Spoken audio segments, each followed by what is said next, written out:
It started the morning of March 14th, 2023, when I looked out my kitchen window and saw a white SUV with gold lettering that said Greenfield Estates Compliance Patrol parked crookedly across my front curb. The driver, a short man in a tan windbreaker, was crouched by my rain barrels, snapping photos with a tablet. The sky was pale gray, and the smell of damp clay rose from the ground after an early drizzle. My stomach tightened. I opened the door and called, "Can I help you?"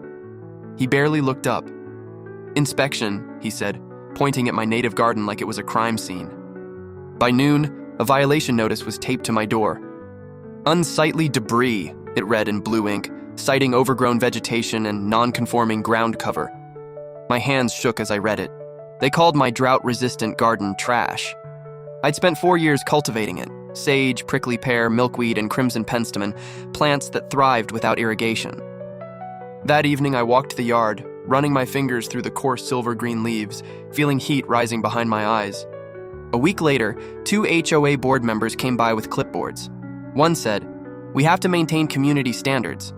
I said, "These are native species. They prevent erosion." He smirked. "They look like weeds."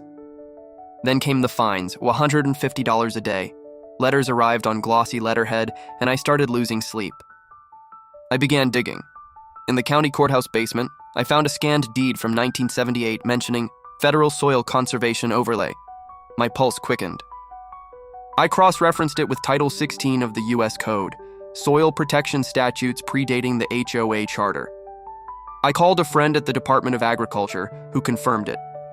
My parcel sat on a federally monitored conservation corridor.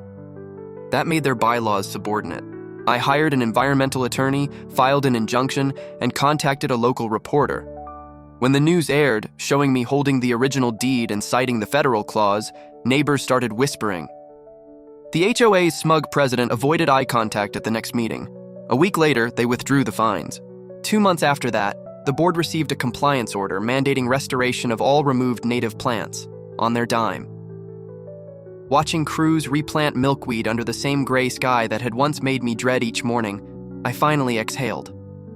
Now when the wind moves through the sage, it sounds like quiet vindication, reminding me that truth, once rooted, doesn't yield to shallow rules.